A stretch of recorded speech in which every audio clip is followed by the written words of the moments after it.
You're at the gas station and you grab an energy drink for $3. On your way out, you add a bag of chips. That's $5 total. Feels like nothing, right? You've got money in your account. It's not like you're buying a new TV or something.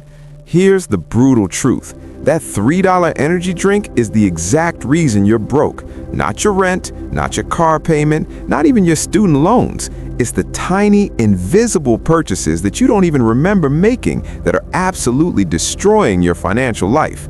And the worst part, you're making this mistake multiple times a day without even realizing it. By the end of this video, you're going to see your entire spending pattern completely differently. My name is Fad, and I spend way too much time thinking about why small purchases have a massively disproportionate impact on whether people build wealth or stay broke forever. If you're someone who makes decent money but somehow always ends up with nothing left at the end of the month, make sure to hit the subscribe button and give this video a thumbs up if this helps you out. Here's the thing. Your brain is absolutely terrible at tracking small purchases, like objectively bad at it. There's research from MIT showing that people can accurately recall maybe 60% of their large purchases from the past month, but only about 20% of purchases under $25. 20%! You're literally forgetting about 80% of your small spending. So let's do some math that's going to make you uncomfortable. Let's say you buy one $3 coffee on your way to work, maybe an $8 lunch because you didn't meal prep, a $4 snack in the afternoon. Stop at the convenience store on the way home for a $6 drink and some gum. That's $21 a day. Just $21. Feels manageable, right? But here's what most people don't realize. $21 a day is $147 per week. That's $630 per month. That's $7,560 per year. Read that again. $7,560. That's a used car. That's a down payment on a house in some areas. That's your entire emergency fund. And you spent it on stuff you don't even remember buying.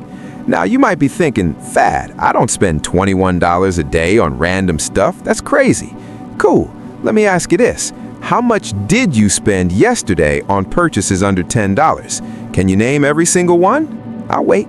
This is where it gets really interesting. Your brain has this thing called purchase threshold anxiety. Basically, spending $200 feels significant, so your brain flags it as important and makes you think about it. But $3? Your brain literally doesn't register it as meaningful spending.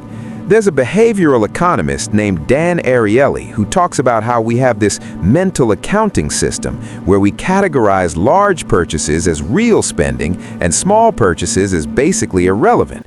But your bank account doesn't care about your mental categories. It just sees money leaving. Look, I'm not saying every small purchase is bad. I'm saying that because these purchases feel insignificant, you make them unconsciously, repeatedly, and they add up to actual significant money. So it gets worse, way worse. Let's go back to that $7,560 per year you're spending on small purchases you don't remember. Now let's say you're 25 years old. If instead of spending that money, you invested it in a basic index fund averaging 7% returns after inflation, by the time you're 65, you'd have $1.5 million. $1.5 million. That's not even accounting for the fact that as you make more money over your career, you'd probably increase those small purchases too. The real number is probably closer to $2–3 million over your lifetime. You're literally trading millions of dollars in future wealth for energy drinks and snacks you consume in 30 seconds and forget about immediately. But here's what really makes me frustrated. It's not even about the enjoyment. If you sat down and consciously decided, I want to spend $20 a day on small treats because it genuinely makes my life better, fine. At least that's intentional. But that's not what's happening. You're spending this money unconsciously, getting minimal pleasure from it, and destroying your financial future in the process. According to a study by the Federal Reserve, about 70% of Americans have less than $1,000 in savings. 70%! And when researchers dig into where their money is actually going, it's not their rent or their car payment, those are budgeted. It's the untracked, unconscious, small purchases. There's this thing I call spending fog. Most people can tell you exactly what their rent costs, what their car payment is, what they pay for insurance. But ask them how much they spend per month on convenience store stops, vending machines, food delivery, coffee shops, and random Amazon purchases under $20. They have no idea. And here's the brutal part. The people making $100,000 a year often have the same problem as people making $40,000. They're just buying more expensive versions of the same unconscious purchases. $8 coffee instead of $3, $25 lunch instead of $8. Same pattern, bigger numbers, same broke outcome. Here's where this gets psychological in a way most people miss. Every time you make a small purchase without thinking about it, you're reinforcing a neural pathway that says spending doesn't matter. You're training your brain that money just flows out, that it's normal and natural and not worth paying attention to. But when you start tracking every single purchase, even the $2 ones, something shifts. You're forcing your brain to acknowledge that spending is a conscious decision, that money is finite, that these small choices add up to massive outcomes. I've seen this transformation hundreds of times. Someone starts tracking their spending, realizes they're dropping $500 to $800 a month on stuff they don't remember or value, and it's like a light switch flips. Suddenly, they're not bad with money, they just weren't paying attention.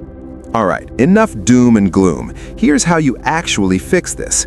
First, the 48-hour tracking challenge. For the next 2 days, write down every single purchase, every single one. The $1.50 soda, the $3 parking, the $6 food delivery fee, everything. Don't try to change your behavior yet, just track it. You need to see the real pattern first. Second, calculate your monthly fog spending. Take those 2 days, multiply by 15, and you'll have a rough monthly number. I guarantee it's higher than you think. That number is your wake-up call. Third, the conscious decision rule. From now on, every purchase under $20 requires a 10-second pause. Literally count to 10 before you buy it. Ask yourself, if I had to work an extra 30 minutes to afford this, would I still buy it? This one rule will cut your unconscious spending by at least 50%. Fourth, automate the money you're saving. Whatever you were spending on fog purchases, immediately set up an automatic transfer to savings. If you were spending $600 a month, transfer $300 to savings before you have a chance to spend it on something else. You've already proven you don't miss that money. You weren't even noticing it leaving. Look, here's what this is really about. Are you someone who consciously decides how to use your money, or are you someone who just lets it evaporate? Because I know people making $50,000 a year who have $30,000 saved, and I know people making $150,000 who are completely broke. The difference isn't the income, it's whether they're paying attention to the small stuff. The wealthy don't ignore small purchases because they can afford to. They're wealthy because they don't ignore small purchases. They understand that big wealth is built from thousands of small decisions, not from a few big ones. Here's something nobody wants to hear. If you can't control your $3 purchases, you'll never build wealth, period. You can make more money, you can invest perfectly, you can have the best financial plan in the world, but if you have a leak in your bucket, it doesn't matter how much water you pour in, it's all draining out through the bottom. Those small purchases aren't just costing you money, they're costing you the habit of intentionality, they're costing you the practice of self-control, they're costing you the identity of being someone who makes conscious financial decisions. And that identity, that fundamental shift from unconscious spender to intentional money manager, that's what actually determines whether you build wealth or stay broke forever. Look, I get it. Tracking every $3 purchase sounds annoying and restrictive and like you're depriving yourself of small pleasures. But here's what you need to understand. You're not actually enjoying these purchases now. You're making them unconsciously, forgetting about them immediately, and getting basically zero value from them. All you're doing is trading your financial future for stuff you don't even remember. What I'm asking you to do isn't about deprivation, it's about consciousness. It's about actually deciding how you want to use your money instead of letting it drain away while you're not looking. So here's what you're going to do right now. Open your Notes app or grab a piece of paper. For the next 48 hours, track every single purchase. No judgment, no changes, just awareness. Because awareness is where every financial transformation starts. If this changed how you think about small purchases, hit that subscribe button. Drop a comment with the most ridiculous small purchase you made this week. I want to hear the honest truth. And check out my video on building your first $5,000 in savings, linked below. Because once you plug this leak, that's your next goal. Thanks for watching. Now go start tracking.